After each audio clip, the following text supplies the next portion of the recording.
Assalamualaikum warahmatullahi wabarakatuh. Bismillahirrahmanirrahim. Alhamdulillahirabbil alamin. Wassallallahu wasallam ala sayyidina Muhammadin wa ala alihi wa sahbihi wa barik sallim. Allahumma ighfir lana dhunubana wa liwalidina wa limasyayikhina wa li jami'il muslimina wal muslimat bi rahmatika ya arhamar rahimin. Allahumma faqihna fid din wa 'allimna at-ta'wil wa hdina ila siratikal mustaqim. Allahumma faqihna wa faqih ahlana wa awladana fi dinika. Allahumma inna nas'aluka ilman nafi'a wa rizqan thayyiba wa amalan mutaqabbala wa la hawla wa la quwwata illa billah al-aliyyil azim al-azizil hakim. Wa ba'du, tuan dan puan hadirin muslimin muslimat rahimakumullah. Alhamdulillah, kita pada pagi ini selepas daripada solat waktu subuh. Dan seperti biasa tuan-tuan, kita niatkan kita menahan diri kita sekejap sehinggalah lebih kurang syuruk nanti berada di rumah Allah ni. Moga Allah akan mencatatkan sebagai kita berada di dalam majlis zikir dan juga sebagai berada dalam majlis yang mendapat rahmat dan keampunan daripada Allah Subhanahu wa taala. Kita masih lagi tuan-tuan, kita gunakan rujukan kita kitab Bahrul Mazi karangan oleh almarhum Syekh Idris Al-Barbawi rahimahullah, syarah kepada hadis-hadis di dalam kitab Sunan At-Tirmizi. Dan kita menggunakan jilid yang ke-17 yang berbicara tentang soalan hadis-hadis yang berkaitan dengan hari kiamat. Dan kita masih lagi pada hadis yang pertama yang kita baca pada pertemuan yang lepas, di mana baginda Rasulullah SAW menyatakan, memberitahu kepada kita tentang hari kiamat adalah satu hari yang penuh dengan kehuru-haraan, kesengsaraan dan kesusahan, dan akan ditanya kepada kita soalan-soalan yang akan menyebabkan proses Islam itu menjadi sesuatu yang berat. Rasulullah pesan kepada kita untuk kita membuat persiapan daripada panasnya api neraka pada hari tersebut, dengan Rasulullah menggalakkan kita untuk bersedekah. Untuk bersedekah walaupun dengan sekadar separuh biji tamar yang separuh buah tamar dengan nilai yang sangat-sangat kecil. Syekh mengarang selepas daripada menyebut hadis itu, Syekh menghimpunkan beberapa nama-nama Al-Quran. Sebab Syekh terangkan dulu tentang hari kiamat. Kita pun telah terang sebahagiannya. Hari kiamat bermula daripada hari kehancuran seluruh alam ini, dan juga selepas daripada ditiupkan sangkakala yang kedua, dibangkitkan semula manusia daripada kubur mereka. Ketika itu bermulalah hari kiamat. Dan Syekh himpunkan beberapa nama. Daripada nama-nama hari kiamat inilah juga kita boleh mendapat gambaran tentang sifat-sifat hari kiamat tersebut. Syekh kita kumpulkan hampir 100 nama bagi nama-nama hari kiamat. Saya tak baca lah sampai 100 itu, banyak juga tuan-tuan. Cuma kita ambil sebahagian nama-namanya itu supaya kita dapat faham akan sifat hari tersebut. Qala Syekh Al-Musannif rahimahullah, dia kata, maka di sini sekarang dihimpunkan segala nama hari kiamat. Yang paling masyhurnya Yaumul Qiyamah. Yaumul Qiyamah, hari kiamat, dinamakan dengan hari tersebut nama hari kiamat kerana menerangkan haru biru kiamat itu dan kehebatan baginya. Sebab ada unsur yang paling penting, iaitulah kebangkitan dari kubur. Kata qiyam, dibangkit, yakni hari kebangkitan semula daripada kubur. Dan antaranya lagi Nama hari kiamat Yaumul Hasrati. Yaumul Hasrah bermaksud hari kesesalan. Hari tersebut adalah hari penyesalan oleh kebanyakan manusia, iaitulah terutama sekali golongan yang tidak beriman kepada Allah. Bahkan tuan-tuan, disebutkan betapa beratnya situasi pada hari kiamat tersebut, sehingga akan orang-orang soleh juga akan ada penyesalan mereka, yakni penyesalan dari sudut tidak menambah dan tidak membanyakkan amal soleh untuk mereka dapat diringankan dalam proses hisab dan untuk mereka mendapat kedudukan yang lebih tinggi daripada apa yang mereka terima. Jadi orang yang buat jahat pasti menyesal dengan menyesalnya. Orang yang berbuat baik juga menyesal kerana sedikit kebajikannya. Itu juga hari kiamat disebut sebagai Yaumul Muhasabah. Itulah hari berkira-kira, yakni hari dihitung dan dikirakan. Setiap orang akan dihadapkan di hadapan Allah untuk dipertunjukkan amalnya, sebagaimana yang kita baca pada hadis yang lalu.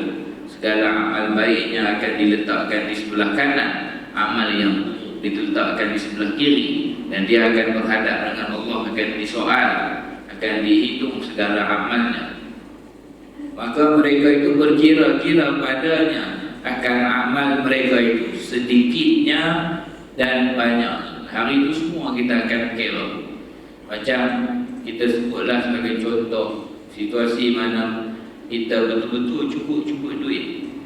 Masa time cukup duit itulah baru 10 sen tu kita akan ambil kira, ataupun 5 sen sebab cukup. Bila time banyak, sikit-sikit kita tak kira. Tapi di akhirat kelak hitungannya dengan zarah lebih kecil daripada zarah lagi. Zarah ni halus tak nampak, tapi hitungannya begitu. Sebab walaupun dengan satu zarah lebih amal kebaikan, selamatlah seseorang itu daripada neraka berbanding amal buruk. Jadi hitungan dengan hitungan zarah. Dan antaranya lagi disebut sebagai Yaumul Munafasah, hari di mana ada perlumbaan. Maksud perlumbaan di sini saling berlumba-lumba. Orang-orang yang ada banyak amal soleh, maka dia akan dapat tempat yang lebih tinggi. Dan disebut oleh Tuan Syekh beberapa nama lagi. Yaumul Azab, hari kiamat kelak adalah hari azab, hari siksa dan dera. Tuan Syekh kita guna perkataan hari azab, kita dengar azab dan kataan Arab, jadi kadang-kadang tak berapa nak sampai maksud. Itu Syekh terjemahnya, hari azab itu ialah hari siksaan dan deraan. Kerana pada hari itu berlaku macam-macam siksa dan dera yang pedih-pedih ke atas manusia sesuai dengan kadar maksiat yang diperbuat oleh mereka itu di dunia. Dan hari tersebut juga disebut sebagai Yaumul Liqa, hari di mana kita semua akan dihadapkan bertemu dengan Allah Subhanahu wa taala. Dan pada hari tersebut juga disebut sebagai Yaumul Buka, hari menangis, hari tangisan. Kerana sesungguhnya akan menangis orang-orang pada hari itu, menyesal akan dirinya dan bimbangkan akan kesudahan dirinya. Dan banyak lagi tuan-tuan, hampir lebih 100 nama yang disebut oleh Tuan Syekh. Dan juga antara yang disebut berdasarkan bersesuaian dengan sebahagian ayat-ayat Al-Quran Al-Karim. Tuan Syekh menyebutkan antara nama juga pada hari kiamat, Yaumun la yughni maulan an maulan syai'a, dan juga Yaumun la yajzi walidun an waladihi, hari di mana tidak ada guna lagi seorang ketua ataupun seorang pembela, seorang tuan pemilik hamba ke atas hambanya. Yang tuan pun tak boleh tolong, ketua pun tak boleh tolong akan pengikutnya. Dan begitu juga seorang ayah tak dapat membela anaknya. Pada hari itu setiap orang masing-masing dengan urusan masing-masing. Kecuali lah orang-orang yang diberi izin oleh Allah untuk memberikan syafaat, memberi bantuan kepada sebahagian saudara mereka, bahawasanya baginda Rasulullah SAW akan diberikan izin oleh Allah untuk memberikan syafaat, yakni menyelamatkan orang-orang dari kalangan umat baginda SAW. Disebut tuan-tuan beberapa bentuk syafaat Rasulullah, antaranya orang-orang yang mukmin, yang soleh akan diberi syafaat oleh Rasulullah untuk mendapat darjah yang lebih tinggi. Orang-orang yang sudah dibawa ke hadapan neraka, di pintu neraka, sepatutnya sudah dihukum terlebih dahulu, juga diselamatkan oleh baginda Rasulullah dan mereka dilepaskan daripada azab neraka. Dan ada juga wal'iyadzubillah yang masuk ke neraka terlebih dahulu, kemudiannya diselamatkan oleh Allah dengan berkat syafaat daripada baginda Rasulullah sallallahu alaihi wasallam. Dan kita doakan tuan-tuan, Allah jauhkan terus kita daripada api neraka. Dan kita tidak boleh buat gurau ataupun buat main-main dengan berkata tak apa, masuklah sekejap sahaja nanti keluar balik, sebab ini adalah ucapan yang main-main. Dan dalam sebuah hadis dinyatakan masuk tuan-tuan, hatta orang mukmin apabila masuk dan diazab, mereka akan dibakar sehingga menjadi arang, dan apabila menerima syafaat daripada baginda Rasulullah, mereka yang telah bersifat dengan sebagainya dibakar sebagai arang, dikeluarkan daripada neraka dengan sifat itu, lalu dimasukkan ke dalam syurga dan disiram dengan air siraman daripada air syurga yang mulia, lalu tumbuhlah semula jasad mereka itu sebagaimana tumbuhnya pokok-pokok benih-benih yang kering selepas menerima siraman daripada air. Jadi kita tak boleh nak kata tak apalah sekejap saja. Ini semua ucapan-ucapan yang bahaya, ucapan-ucapan yang tidak menunjukkan hakikat sebenar tentang kesengsaraan hukuman Allah Ta'ala pada hari tersebut. Sebab itulah pagi-pagi selepas subuh dan juga selepas maghrib, zikir yang Rasulullah ajar kepada kita selepas solat fardu, kita akan baca Allahumma ajirni minan nar, ya Allah jauhkanlah aku daripada api neraka. Allahumma ajirni minan nar. Dan dalam hadis-hadis daripada baginda Rasulullah dianjurkan untuk kita membaca sebanyak 7 kali ini selepas daripada solat fardu subuh dan juga solat fardu maghrib secara khusus, dibaca Allahumma ajirni minan nar sebanyak 7 kali. Kita minta berlindung daripada Allah. Ya Allah selamatkan aku, ya Allah tahanlah, bentengilah aku daripada api neraka. Dan kelebihan membaca zikir itu selepas daripada solat fardu maghrib dan juga solat fardu subuh, sebagaimana dalam hadis, sekiranya dia meninggal pada siang hari tersebut, maka dia akan diselamatkan daripada api neraka dengan keberkatan zikir doa yang dibaca selepas subuh. Dan begitu juga sekiranya dia meninggal pada sebelah malamnya, selepas daripada dia berzikir dengan zikir selepas solat maghrib itu Allahumma ajirni minan nar sebanyak 7 kali, juga dia akan dijauhkan dan diselamatkan daripada api neraka. Banyak tuan-tuan amalan-amalan yang Rasulullah beri panduan kepada kita untuk menjauhi api neraka ini. Sama ada amalan yang berbentuk zikir dan doa, sama ada amalan yang berbentuk perbuatan seperti membantu dan menolong orang lain, meringankan kesusahan-kesusahan yang dihadapi orang lain, dan juga yang melibatkan harta. Semuanya Rasul tunjuk dan Rasul pandu kepada kita untuk membentengi diri kita daripada api neraka. Jadi tuan-tuan, balik semula kepada hadis, Tuan Syekh berbincang tentang apakah yang ditanya, soalan-soalan yang ditanya itu, dan kita pun telah uraikan secara sedikit sebanyak. Kita ambil secara ringkas tuan-tuan sebelum kita masuk kepada hadis yang kedua ini. Barang apakah yang ditanya kepada manusia ketika dia berhadap dengan Tuhannya? Yang pertama, sebagaimana yang telah kita baca, bahawasanya ditanya akan 5 soalan. La tazulu qadama 'abdin. Ini kita sebab dalam hadis yang kita baca itu tidak diterangkan. Jadi Tuan Syekh bawakan apa yang ditanya, apa yang disoal oleh Allah kepada kita daripada Sayyidina Ibnu Mas'ud radhiyallahu taala anhu. Beliau berkata, qala Rasulullah sallallahu alaihi wasallam, la tazulu, tak akan berganja.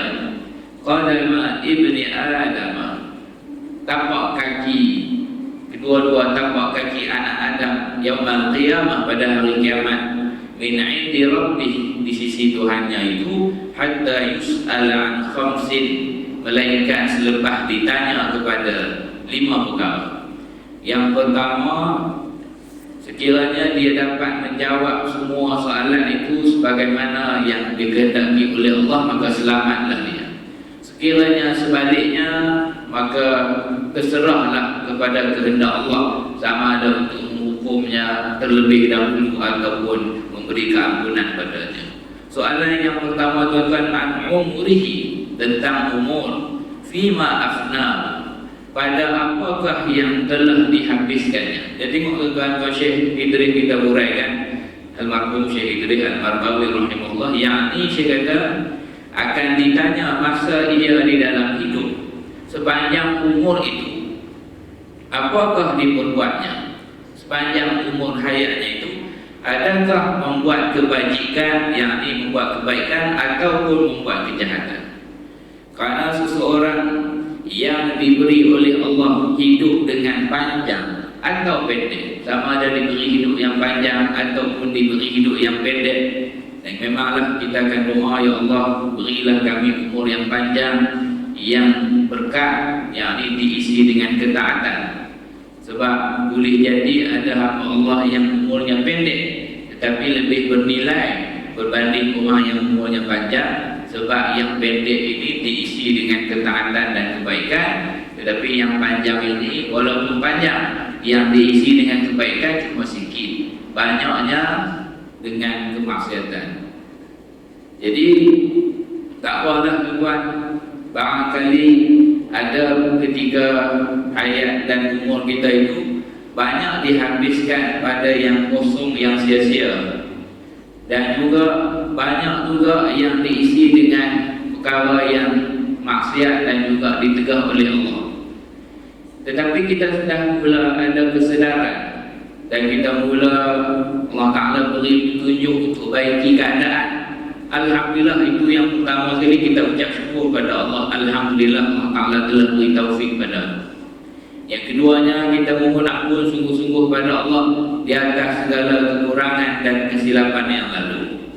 Dan yang ketiga ni, sebagaimana disebut oleh Al-Imam Ibnu Athaillah As-Sakandari rahimahullah, dia buat kiasan begini tuan-tuan. Dia kata bagi orang yang telah lanjut usia, telah sampai pada umur yang berusia umur yang dah lebih daripada 40, kemudian Allah Ta'ala beri kesedaran padanya untuk beramal soleh dan memperbaiki kekurangan-kekurangan yang lepas. Jangan putus asa daripada rahmat Allah nombor satu. Kemudian kita sebut, kita buat perbandingan seperti seorang ibu yang ada 10 orang anak, tetapi 9 telah meninggal dunia, yang tinggal hanya 1 inilah. Apakah pandangan tuan-tuan terhadap perhatian oleh ibu ini terhadap anak yang 1 ini? Saya kata tentulah, sebab dah hilang 9, hak tinggal 1 ni, pasti dia akan jaga sungguh-sungguh. Dia akan belajar sungguh-sungguh, dan dia akan pastikan hak 1 ni tak ada yang akan mengganggu dan juga memberi bahaya kepada anak ini. Dia akan sayang, dia akan tumpahkan kasih sayang sungguh-sungguh. Saya kata begitulah juga dengan umur kita ni. Yang 9 dah meninggal dah, maksudnya hak bagi dah habis. Yang tinggal ni, yang depan mata ni lah. Yang depan mata ni, umur kita sekarang ini, walaupun sedikit dilihat pada mata kasar yang berbagi ni, yang inilah yang kita akan jaga dan isi sungguh-sungguh. Dan Tuan Syekh sebut, ketika yang kita merasakan bahawa jangka hayat ataupun umur kita sudah menuju ke penghujung dan mungkin tidak panjang lagi, saya kata perbanyakkanlah amal-amal soleh yang dinyatakan oleh Rasulullah dan disebut dalam hadis-hadis baginda. Amalan itu dia sedikit tetapi pahalanya berlipat ganda. Itu saya sebutkan banyak itu. Kalau dah masuk ke hujung-hujung ni, cuba cari amal-amal soleh yang Rasulullah sendiri sebut, buat sedikit tapi pahalanya berlipat ganda. Dan tu saya bagi contoh dalam zikrullah, dalam zikir saya bagi contoh 2 contoh. zikir di mana yang disebut sebagai zikir umur. Saya guna perkataan zikir umur itu zikir yang sedikit tetapi pahalanya dinilai dengan hitungan umur. Zikir tasbih yang Rasulullah ajar kepada isteri baginda Rasulullah. Cerita ringkasnya Rasulullah keluar daripada solat subuh, tinggal isteri Rasulullah tengah duduk atas jadah lagi tengah tempat sembahyang di rumah itu, tengah bertasbih. Kemudian balik Rasulullah pun pulang, dah masuk waktu duha. Kita kata duha tu lebih kurang 9 ke 10 kita lah daripada subuh tadi. Isteri Rasulullah masih duduk di tempat solat yang duduk bertasbih. Dan Rasul tanya, mazilti fil halati allati faraqtuki, kamu macam ni juga kan tadi masa aku keluar tadi, kamu duduk tempat bayang duduk tasbih ni, aku balik ni masih tak makit-makit lagi kan? Isteri Rasul juga, ya, suka aku bertasbih. Kata, kau mau tak aku ajarkan satu lafaz tasbih yang bila kamu baca lafaz tasbih itu sebanyak 3 kali, pahalanya lebih lagi dan setanding dengan kamu duduk bertasbih lebih kurang 3 ke 4 jam ini. Dan Rasulullah ajarkan subhanallah wa bihamdihi adada khalqihi wa ridha nafsihi wa zinata arshihi wa midada kalimatihi. Itu cerita hadis Rasulullah baca 3 kali. Rasulullah baca 3 kali yang ini pahalanya setanding dengan segala tasbih yang kamu baca selama 3 ke 4 jam itu. Itu saya kata cari yang amalan-amalan macam ni. Bila umur kita sudah sudah berada pada peringkat yang ujung dan kita berasa banyak lagi yang lepas-lepas yang kita belum tampung daripada umur kita, carilah amal begini yang kita buat sikit tetapi seakan-akan telah menampung bertahun-tahun umur kita. Jadi kalau melazimi zikir tasbih ni, insya-Allah tuan, seakan-akan kita buat bandingan lah. Baca 3 kali serupa bertasbih 3 jam. Dia baca 30 kali serupa dengan bertasbih 30 jam. Jadi umurannya telah ditambah. Dan lagi satu zikir yang Tuan Syekh sebut tentang zikir yang boleh menampung apa yang terlepas daripada umur kita ni, tentulah zikir selawat ke atas baginda Rasulullah sallallahu alaihi wasallam.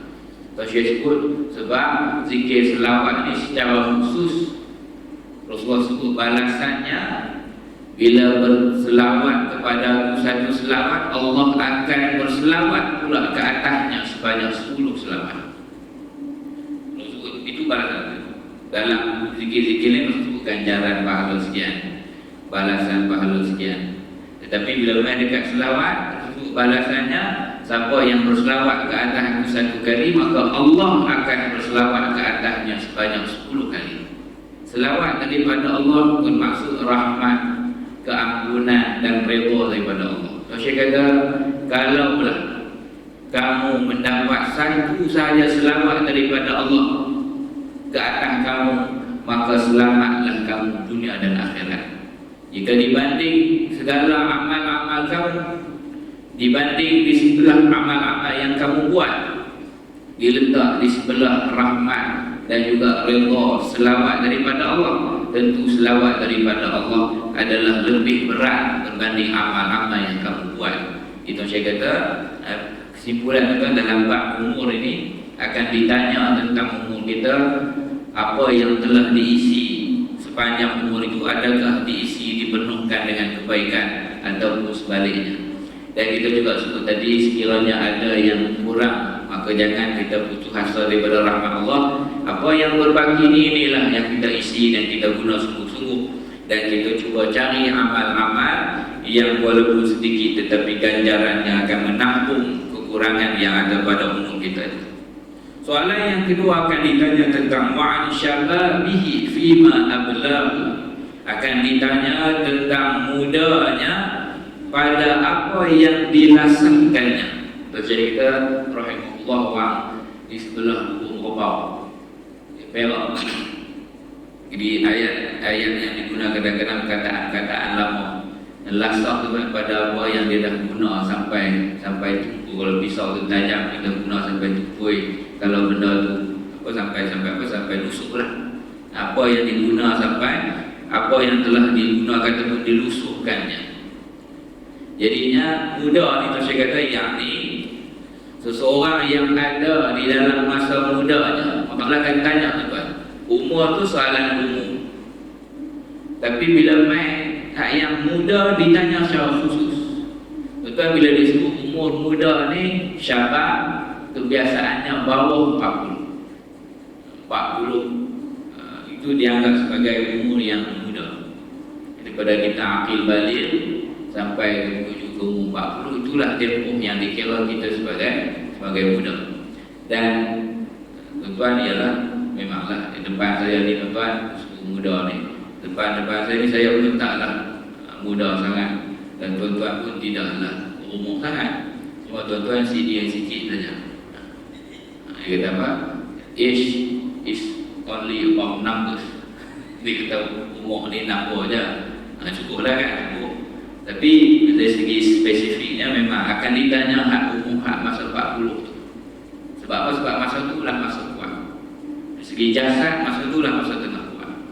Dari segi semangat masa tu lah tengah semangat. Dari segi masa tu dia punya orang kata apa? Dari segi keberanian masa tu lah dia orang kata apa? Dia berani rendah. Jadi orang Ta'ala akan tanya khusus sebab apa? Satu sebab jasad dia kuat, tubuhnya masih kuat. Jadi masa kuat itu guna apa? Yang ni tuan-tuan, saya kata yang ni ada di dalam masa mudanya dan sedang gagahnya serta cukup sihatnya. Sebab memang tuan-tuan masa muda dia dua benda, badan masih kuat dan satu kesihatan. Walaupun ada yang kata masa muda duit tak cukup lagi, dah umur baru duit banyak. Itu pulang lah kadang-kadang relatif lah benda ni kan. Cumanya akan ditanya khusus sebab masa tu sehat dan kuat jasad. Saya kata soalan akan ditanya, adakah ia gunakan kepada menurut syahwatnya? Masa muda tu guna untuk turut kehendak syahwat saja, kan nak seronok saja, nak maksiat saja dan keinginan nafsu, ataupun semasa muda digunakan untuk menurut perintah Allah. Sebab tu tuan-tuan, salah satu golongan yang mendapat naungan Allah Ta'ala di hari akhirat kelak, selepas daripada pemimpin yang adil, selepas daripada orang yang berinfak dengan infak yang disebut pada pertemuan lepas, sedekah secara sir, secara senyap-senyap, kita tak jumpa orang, dan juga orang yang menangis ketika dia berzikir kepada Allah selama mengalir daripada teringat segala kesalahan. Ada yang disebut secara khusus orang muda, seorang pemuda, seorang muda nasya'a, dia membesar, dia isi umur mudanya itu fi ibadatillah, dalam ibadat pada Allah. Sebab ini memang orang yang kita kata apa, yang lain daripada yang lain. Sebab kebiasaannya masa muda, dorongan syahwat, dorongan nafsu menyebabkan kebanyakannya akan teruji.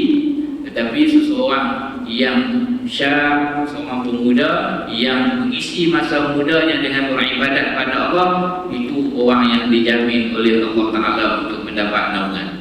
Cuma tuan-tuan, macam kita sebut tadilah, kalaulah kita sendiri semasa muda kita itu ada yang kurang, yang diisi tidak sebagaimana yang telah ditentukan oleh Allah, dan Allah Ta'ala beri peluang pada kita pada umur yang lebih daripada kadar muda itu, maka manfaatkan. Jangan kita putus asa. Jangan duduk, Ustaz, macam mana orang muda tu saya isi macam tu, macam mana nak jawab depan Allah? Jawablah, semasa muda aku diuji, tetapi Allah Ta'ala dah beri petunjuk, aku isi dengan baik semasa yang terbaki. Sebab kalau tengok hadis yang 7 golongan tu yang lepas daripada yang kita kata muda tu, banyak lagi orang Allah Ta'ala beri kepada kita. Contohnya seorang yang bersedekah dengan sedekah-sedekah yang sir, rahsia, tak minta pada orang, juga dapat naungan daripada Allah. Seorang yang hatinya sentiasa terikat dengan masjidnya ni, orang yang sentiasa berazamah hadir solat berjemaah, juga boleh dapat naungan daripada Allah di hari akhirat kelak. InsyaAllah tuan-tuan yang melazimi hadir ke masjid, solat berjemaah, duduk di masjid, tikam dan sebagainya, ini termasuklah insyaAllah. Sebab orang yang hati dia selepas habis satu solat fardu, dia dah set dah lagi subuh aku nak main pula. Dia habis sembahyang subuh, dia dah set dah lagi asar aku nak main pula. Ini maksud orang yang hatinya sentiasa terikat dengan masjid. Dan tentulah tuan-tuan, bila sebut hati yang terikat dengan masjid ini, tentulah hati yang betul-betul terikat dengan masjid sebab dia nak datang untuk dapat solat berjemaah dan nak dapat perhatian dan kasih daripada Allah. Kita kena jaga juga niat kita tuan-tuan, sebab asas kepada segala kebaikan dunia dan akhirat, dan asas kepada segala kebaikan bagi amal kita ni adalah niat. Sungguh insya-Allah tuan-tuan kita ikhlas. Cuma kadang-kadang kita kena peringat juga tentang keikhlasan tu supaya tak tergelincir. Sebab kadang-kadang ujian ada. Dari segi niat ni dia pandai, syaitan pun pandai. Dia masuk, kita tengok Tuan Haji dah main masjid ni, orang lain bukan main masjid pun, dia main masuk situ. Dia kata, tengok kita baik, kita dah main masjid, dia bisik pula. Itulah, kalau orang lain tu masa mesyuarat tahunan baru main, masa sembahyang tak main, dia bunyi puasa, dia nak bagi kita rasa lebih baik. Jadi kita minta dijauhkan. Kita memang niat datang ke masjid ni semata-mata kita nak dapat naungan daripada Allah di akhirat kelak bagi orang-orang yang hatinya sentiasa terikat dengan masjid. Dan banyak lagi tuan-tuan amalan-amalan yang sebut tentang orang yang akan diberi jaminan mendapat naungan daripada Allah. Antaranya orang-orang yang memberi minum kepada orang yang dahaga, orang yang menginfakkan dan mewakafkan telaga atau kita ada minuman banyak dihimpunkan oleh Al-Imam Az-Zurqani, hampir 90 amal yang Rasulullah sebut buat amal ini dapat naungan Allah Ta'ala di akhirat. Jadi macam kita sebut tadi, walaupun mungkin apa yang pada umur muda itu tidak sempurna kita isi, maka apa yang Allah Ta'ala beri pada kita selepas pada itu kita manfaatkan. Dan begitu juga soalan tentang harta secara khusus, ditanya tentang sumber mana yang kita dapat, halal atau haram, dan juga ditanya juga tentang ke arah manakah kita salurkan dan belanjakan. Adakah disalurkan pada jalan kebajikan, adakah disalurkan pada jalan yang sia-sia, ataupun yang paling teruk disalurkan pada jalan yang haram. Jadi tuan-tuan, dan juga yang terakhir tentang ilmu, tentang ilmunya, yakni ilmu-ilmunya tentang apa sahaja perintah-perintah Allah. Dia tahu yang ini Allah haramkan, maka dia jauhi. Maksud dia telah beramal dengan ilmunya. Yang ini Allah Ta'ala wajibkan, maka dia jaga sungguh-sungguh, bermaksud dia beramal dengan ilmunya. Yang ini Rasulullah anjurkan, walaupun taklah sampai tahap wajib, tapi dia berusaha buat setakat mana yang dia mampu. Itu bermaksud orang yang beramal dengan ilmunya. Dia tahu bahawasanya memandang rendah pada orang lain, memandang diri lebih mulia daripada orang lain, inilah perkara yang Allah cukup murka. Maka dia tidak sekali-kali pandang dia lebih elok, dia lagi baik pada orang, bahkan dia pandang dia sama dengan orang lain. Ini contoh-contoh yang dimasukkan beramal dengan ilmu. Yakni apa sahaja perintah-perintah Allah yang kita tahu dan kita telah dengar, apa sahaja larangan-larangan Allah yang kita tahu dan kita dengar, kita elakkan. Yang melibatkan perintah kita cuba buat sedekah yang kita mampu. Apa yang kita tersalah dan tersilap, maka kita istighfar, mohon ampun dan bertaubat pada Allah. Juga sebab kita beramal dengan ilmu, Allah Ta'ala suruh kita bertaubat. Allah Ta'ala sebut pintu taubat tidak akan tertutup selagi belum terbit matahari daripada sebelah barat, dan sebelum daripada nyamuk sampai ke tenggorokan, sebelum nyamuk sampai ke halkum ni, pintu taubat masih terbuka. Sebab itulah salah silap kita banyak macam mana sekalipun, kita sentiasa mohon ampun pada Allah, sebab Allah Ta'ala beri jaminan pintunya masih terbuka. Jadi tuan-tuan, itu yang diuraikan oleh Tuan Syekh kita, Syekh Idris Al-Barbawi rahimahullah, bagi hadis yang pertama daripada kitab Bahrul Mazi bahagian hari akhirat. InsyaAllah pada bab hadis yang kedua berkaitan dengan hari akhirat, Tuan Syekh bawa hadis yang berkaitan dengan orang yang muflis. Orang yang muflis di hari akhirat, saya ringkaskan, saya sebut dulu. InsyaAllah ni kita akan urai, kita akan tengok uraian Tuan Syekh pada pertemuan yang akan datang. Dia bawa masa bertemu dengan Allah tu, dia bawa solat banyak, dia bawa sedekah banyak, yang amalan dia tu banyak, dan dia bawa puasa banyak, amal soleh banyak. Tetapi dia bawa juga mulut yang mengutuk orang, mulut yang mengumpat orang, mulut yang menuduh orang dengan tuduhan palsu. Jadi orang ini disebut sebagai orang yang muflis, yakni segala amal soleh yang dia bawa pahala banyak tu nanti akan hilang habis, akan transfer habis, masuk kepada orang lain yang telah dia kutuk, yang telah dia maki, yang telah dia tuduh dengan tuduhan-tuduhan palsu. Rasulullah gunakan al-muflis, orang yang muflis. Moga-moga Allah jauhkan kita daripada termasuk dalam golongan begini. Sebab semua yang kita buat ni tuan, apa yang kita usaha adalah untuk kita selamat di akhirat. Kita harap Allah Ta'ala terima amal-amal kita, beri ganjaran pahala kepada kita. Tentulah kita tak mahu pahala kita hilang, dapat jadi milik orang lain. Kita di dunia pun tuan, kita buat kerja letih penat, kerja sungguh-sungguh, kita buat persiapan untuk masa yang akan datang, untuk diri kita dan juga anak-anak kita. Tengok-tengok orang lain telefon sekali, satu tekan saja transfer hilang 300-400 ribu masukkan skema, menyesal dan sedap. Sebab apa? Sebab itu serta titik puluh kita. Kita buat kerja sungguh-sungguh, tengok-tengok ada orang ambil senang-senang tanpa buat apa-apa. Siap kita pula kena tanggung bebanan liability dia. Tentulah benda itu kita tak boleh terima di dunia, di akhirat lebih-lebih lagi. Moga Allah Ta'ala selamatkan kita semua. Allah beri taufik kepada kita untuk memperbanyakkan amal. Allah beri taufik kepada kita untuk kita boleh beramal dengan amal-amal yang diterima oleh Allah dan diberi ganjaran oleh Allah. Allah beri taufik kepada kita untuk sentiasa bersangka baik dengan Allah. Allah beri taufik kepada kita untuk kita tidak putus asa daripada rahmat dan sambutan Allah. Aqulu qawli hadza wa astaghfirullahal azim li wa lakum. Wa sallallahu ala sayyidina Muhammad wa ala alihi wa sahbihi wa sallam.